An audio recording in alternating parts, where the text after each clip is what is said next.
Let's begin accountancy class 11 second chapter है आज का हमारा बेसिक अकाउंटिंग टर्म्स। कल जो हमने जहाँ पे छोड़ा था आज वहीं से कंटिन्यू कर रहे हैं। ओके, तो इसकी फर्स्ट टर्म है जो हमने कर लिए थे उसके नेक्स्ट की कर रही हूँ मैं। आज की फर्स्ट टर्म है कोस्ट। कोस्ट का मतलब होता है कि कुछ भी प्रोडक्शन करने के लिए जितना उस पर खर्चा लगा है, ठीक है, जो बड़ा बड़ा रॉ मटेरियल हमने खरीदा, जो बड़े खर्चे लगे हैं वो खर्चे इसमें आएंगे, कॉस्ट होती है वो उसकी, ठीक है। ओके, सेकंड है प्रॉफिट। प्रॉफिट का मतलब क्या होता है कि जितना आपको उस गुड्स को सेल करने से मिला उसमें से अगर जितनी उसकी कॉस्ट लगी वो माइनस कर दे तो क्या बचता है आपके पास, प्रॉफिट बचता है, ठीक है। ओके, नेक्स्ट आपका गेन। गेन का मतलब होता है ये फिक्स एसेट के ऊपर होता है। जैसे प्रॉफिट को कई लोग गेन बोल देते हैं, ठीक है, लेकिन वो एक चीज़ नहीं है। प्रॉफिट और गेन एक चीज़ नहीं है।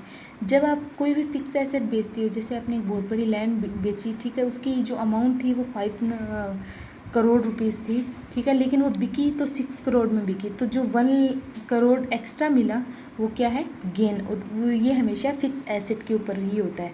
ओके, फिर है नेक्स्ट हमारी टर्म है इन्वेंट्री। इन्वेंट्री का या फिर स्टॉक का मतलब होता है जो हमने गुड्स बना के रखी हुई हैं अपने पास वेयर हाउसेस में, उसे इन्वेंट्री कहेंगे, जो बिकने के लिए, सेल होने के लिए एकदम रेडी है।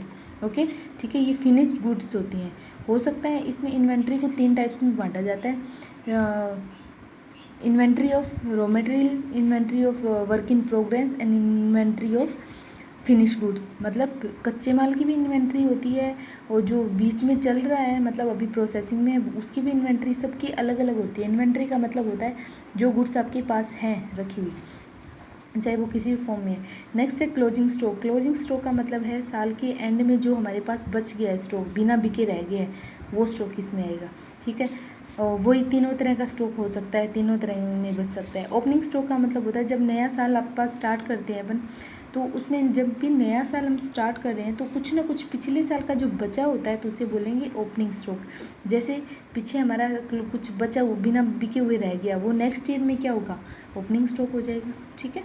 नेक्स्ट है परचेज़। परचेज़ का मतलब होता है कुछ भी परचेज़, खरीदना, ठीक है, बाई करना, परचेज़ आएगा, चाहे वो आप कोई फिक्स एसेट कर रहे हो या गुड्स वगैरह कर रहे हो, ठीक है। मेनली गुड्स के लिए यूज़ होगा ये, ठीक है। अगर फर्नीचर वगैरह या फिर कोई फिक्स एसेट है तो उसका नाम मेंशन होगा परचेज़ के आगे, purchase of fix asset, purchase of land, ठीक है।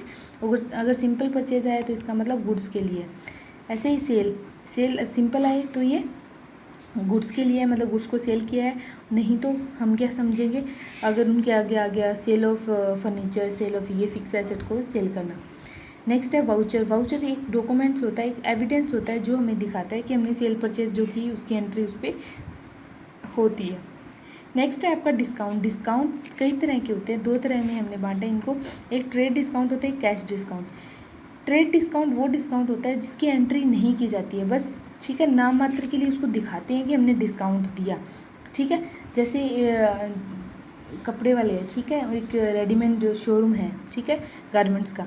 ओके, तो वहाँ पे उन्होंने लिखा है 70% ऑफ, लेकिन वो 70% अपनी जेब से तो नहीं दे रहे, ठीक है। तो वो एक्चुअल में उसकी अमाउंट ही उतनी 30% जितनी उन्होंने दिखा रखी होती है उतनी होती है, लेकिन उनके एक्स्ट्रा अमाउंट लिखा होता है वैसे ही अट्रैक्ट करने के लिए, तो उसे बोलते हैं ट्रेड डिस्काउंट, ठीक है। नेक्स्ट है कैश डिस्काउंट। ये कब होता है कि हमने ना ट्रांजेक्शन कर ली कि हमने 50,000 रुपीज़ की जो गुड्स है सेल की है, ठीक है, लेकिन जो जिसको हमने सेल किया है वो पर्सन हमें पैसे नहीं दे पा रहा, तो हमने उसको बोल दिया कि अगर आप अभी हमें दे देते हो तो आपको हम 2% कैश डिस्काउंट दे देंगे। इसका मतलब आपको 2% की छूट दे देंगे कैश में, अगर आप जल्दी दे देते हो तो, ठीक है। तो ये कैश को जल्दी निकलवाने के लिए डेटर से कैश डिस्काउंट दिया जाता है, इसकी एंट्री होती है। नेक्स्ट है बैड डेट। बैड डेट का मतलब होता है जो अपने को पैसे नहीं देगा, ठीक है, जिसके हमारे पैसे डूब चुके हैं। मान लो हमने किसी से 5,000 रुपीज़ लेने थे, उसमें वो नहीं दे पा रहा है तो वो क्या हो गया, बैड डेट हो गया, ठीक है, वो पैसे। फिर है सोल्वेंट। सोल्वेंट वो पर्सन होता है जो अपना, मतलब उनकी पोजीशन अच्छी है और वो क्या कर सकता है, हमें हमारे पैसे वापस लौटा सकता है।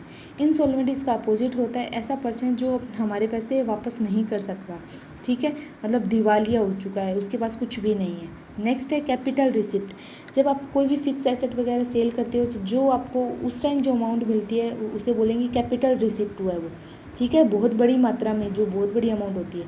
नेक्स्ट है रेवेन्यू रिसिप्ट। रेवेन्यू रिसिप्ट का मतलब होता है आपका ऐसी रिसिप्ट जो आपको आपकी जो हर दिन का जो काम है, आपने गुड्स को सेल करके आपको मिला है, वो रेवेन्यू रिसिप्ट, मतलब बिजनेस की जो मेन ट्रांजेक्शन है ये उससे आता है। ठीक है, ओके, थैंक यू।